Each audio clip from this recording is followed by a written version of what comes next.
Welcome back to another devlog from my game, Roguelike Dungeon Tycoon, a reverse roguelike where you build the dungeon. This devlog is going to be a bit different than my other ones, as it's not about the code or design, but rather how I made the first song for the game, which is actually what you're hearing me play on piano right now. It's been a while since I posted the last devlog, and I actually made a bit of an oopsie on the last one that I posted.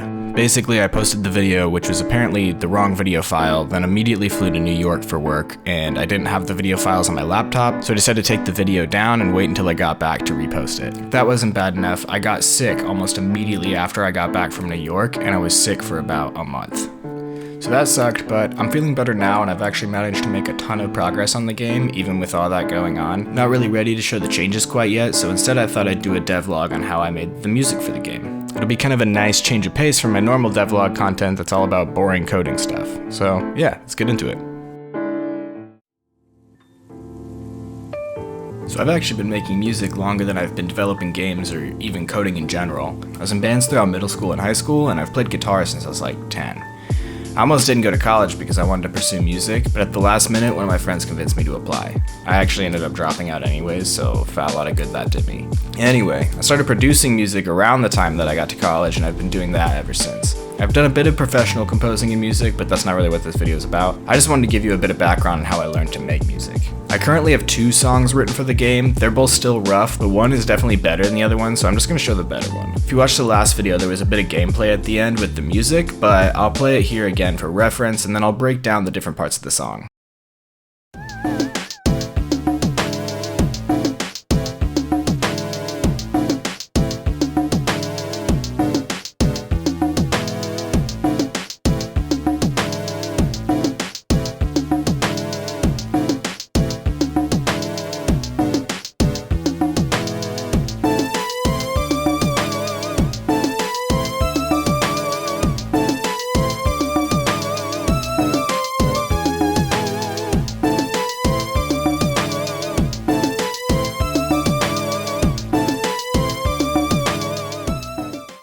The song is pretty simple. It's basically one main chord progression with various melodies that come in and out and some percussion backing it. The main chord progression sounds like this.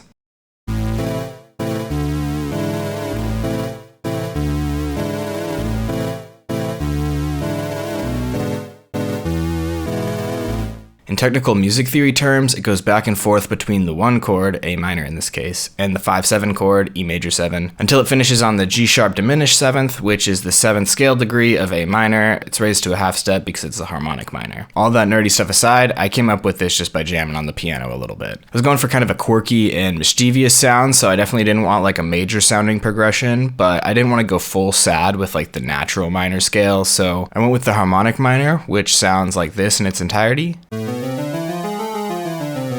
And it kind of has that vibe to me. Anyway, once I had the chord progression, I put it into FL Studio as MIDI, and since I was going for kind of a retro sound, I just used this built-in synth called 3XOS that comes with FL Studio. This is like the most bare-bones synth ever. It's literally just 3 synthesized oscillators that you can mess with, but it's perfect for chiptune stuff because that's basically all they were using back in the day, and I find its UI super intuitive.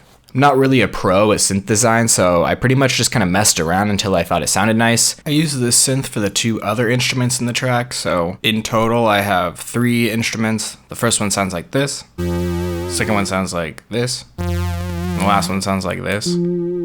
I sort of like to simulate the limitations they had back in the day, and they could only usually do like 5 channels on a track, so I sometimes limit myself in that same way. I don't think it's necessary or anything, it's just kind of fun. I did, however, break this rule immediately when it came to the percussion. I like to add like a lot of percussion, especially in more minimal songs like this, because it's easy and it's a fun way to add more movement and texture. If I take out all the percussion and just leave in the kick, hi-hat, and snare, the drum beat is fairly simple. But then when I add all the extra stuff in, it really gives it a lot of movement and interest. While I only have 3 synth tracks, I actually have 8 different percussion samples.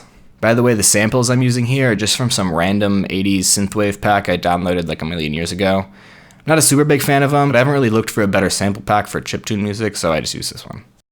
As far as melodies go, there are basically 3 sections. There's the A section, which is the most minimal of the melodies. There's the B section, which is kind of like a breakdown or something. And then there's the C section, which is very reminiscent of the A section, but just with more instrumentation and more counter melody. So if we listen to the A section, we basically just see a back and forth between the 2 main instruments. There's a melody and a counter melody.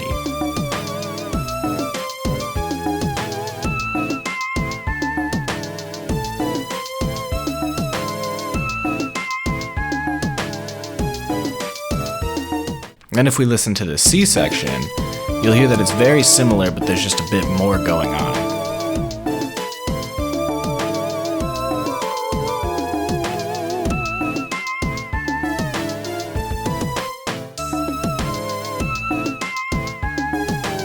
Then, since those sections are so similar, in the middle of them I have kind of a breakdown thing that's a little bit different.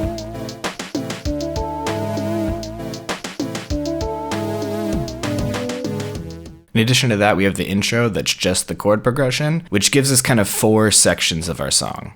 If we zoom out in FL Studio though and look at the overall structure, you'll see the intro section, which is 2 bars, then section A for 8 bars, then the breakdown or section B for 2 bars, then section C for 8 bars.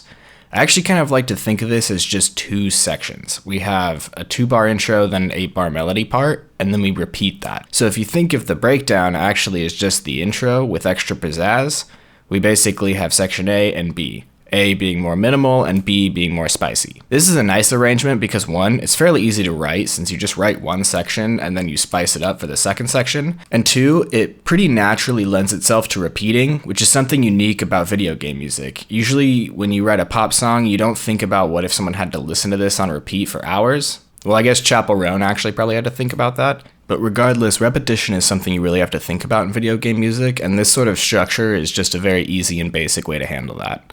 That's pretty much the whole song. I did basically no mixing on this. I just leveled some volumes here and there. I think the mixing will come later when I start seriously implementing sound effects and such, because I want it to all kind of work together in the same sort of like sonic space. I mentioned that I wrote 2 songs for the game so far, and this one is definitely the more complete one. The other one needs a lot of work still, but it's getting there. I'm not sure how many songs I'll have in the final version of the game yet. I'll just have to see how that shakes down, but music is one of my favorite parts about games, so I really enjoy the music writing process. Thanks so much for sticking around through all my nerdy music theory and production talk. Since I didn't really show any of the new progress on the game, I want to give a quick update on where it's at. I've made a ton of progress over the last couple months and basically overhauled the entire game. I've had some friends and family playtest the game, and I think I'm really starting to find the fun. I feel like a common sentiment among people who played it was that it's interesting and has potential, but the core, fun wasn't there. So I've really shifted my focus to that now that I have a lot of the systems in place, and I think it's coming along pretty well. I'm hoping I'll have enough progress to show in a new devlog soon, so please remember to like and subscribe and all that, and I'll see you next time.